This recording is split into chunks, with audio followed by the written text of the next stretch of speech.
Now, there's an important announcement I have today where I'd like to ask for your help with something very good, I think, coming up.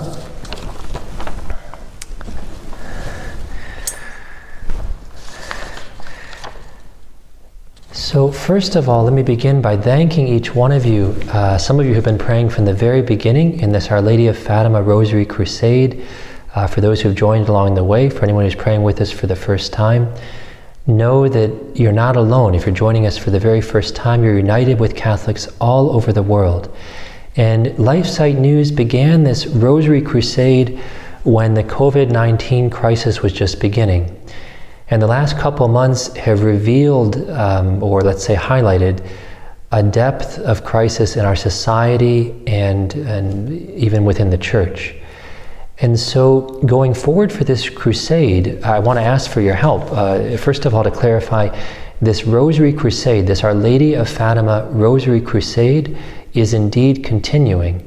We just made the decision with LifeSite News because LifeSite, as you can imagine, has requests from all over the world for many good projects and things, and they can't do all of them. So thanks be to God, everyone felt very clearly that this Rosary Crusade is a real priority, and so committed to it for the next 12 months with all the technical aspects and work and everything else that involves. So, and perhaps beyond that, we'll see, but at least for the next 12 months, this Rosary Crusade will be continuing. But I want to focus this crusade on the very heart of the problem, on the very key to the solution. And as you've often heard me mention when praying for intentions, we should pray above all for the realization of Our Lady's intentions, for her plans for the world, for her desires for the world, which of course are God's plans and God's desires through the heart of our Immaculate Mother. And she revealed at Fatima very special keys to any problem in the world. She said that one day her Immaculate Heart would triumph. And she said the following, I'll simply read for you. Among the many beautiful and important messages at Fatima, on July the 13th,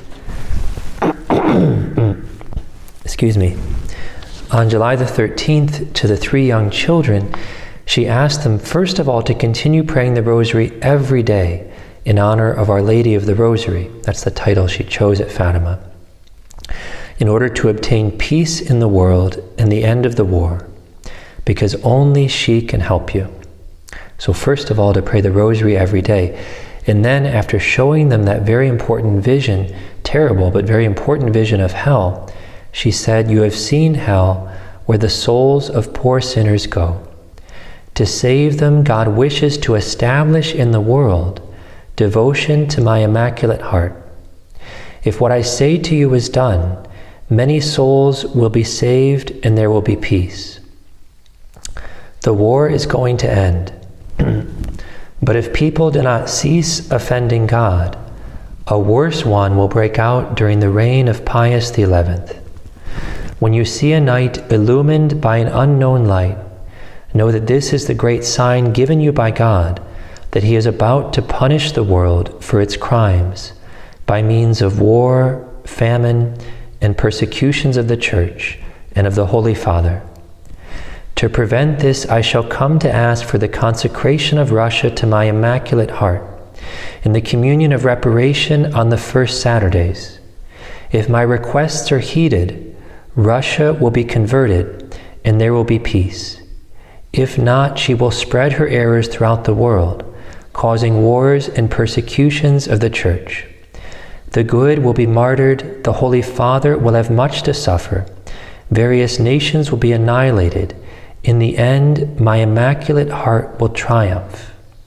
The Holy Father will consecrate Russia to me, and she will be converted, and a period of peace will be granted to the world. In Portugal, the dogma of the faith will always be preserved, and so forth. So here Our Lady gives first of all a great promise of hope. In the end, her Immaculate Heart will triumph, and all the terrible, horrible problems and wars and suffering in the world will, at least for some time, cease, and there will be a period of peace given to the world.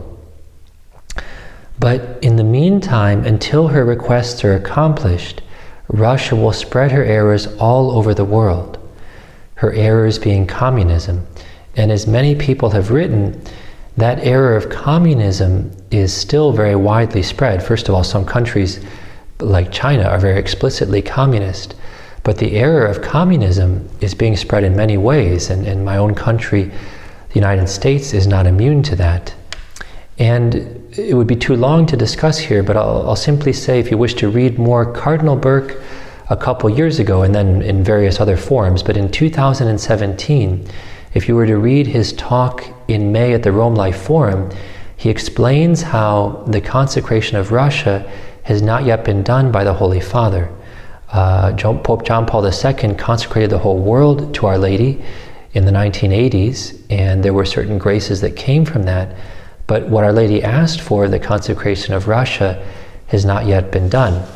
And also the other parts of her request, she said that for the daily rosary, talks about the need for conversion, saying if people do not cease offending God, if they don't turn away from sin, a worse war will break out. God will punish the world for its crimes by war, famine, and persecution, and so forth. So the daily rosary, conversion, and then the consecration of Russia by the Holy Father, and the communion of reparation on the first Saturdays, which is very important, a special act of love and reparation to Our Lady's Immaculate Heart that perhaps I'll be able to speak about more at length on a different occasion. And then beyond those requests, I would say simply to the children of Fatima, the great call to holiness in terms of how they lived, in terms of the sacrifices they should make for the salvation of souls. So all of this seems to me very much at the heart of what the world needs most right now. What the world needs most right now is the Catholic faith. And at Fatima, Our Lady, you could say gave a great reminder, a great preaching due to the will of God. He sent her to communicate to the world for this time special keys to living more deeply of the Catholic faith, to unlocking the great graces God wishes to pour out, to remedying the great evils and suffering in the world.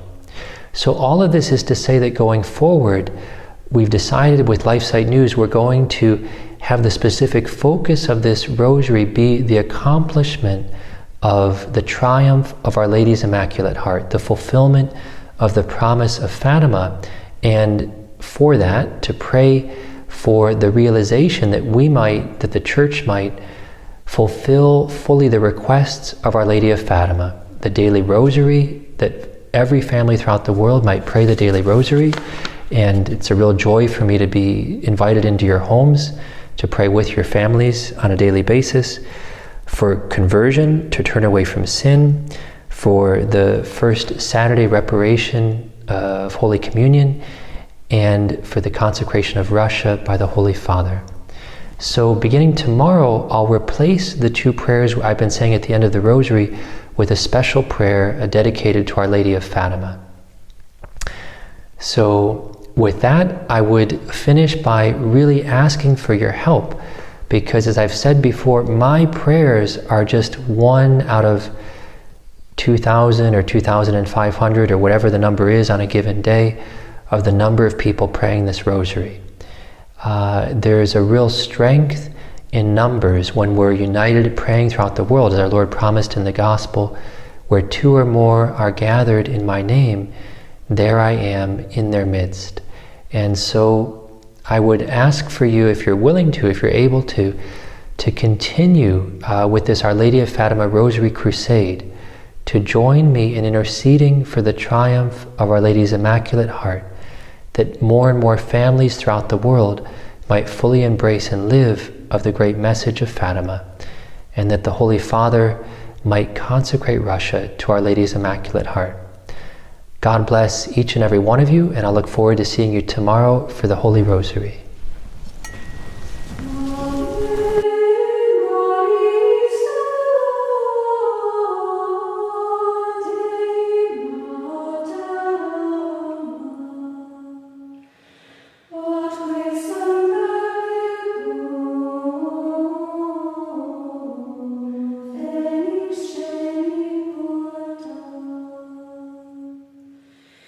Sweet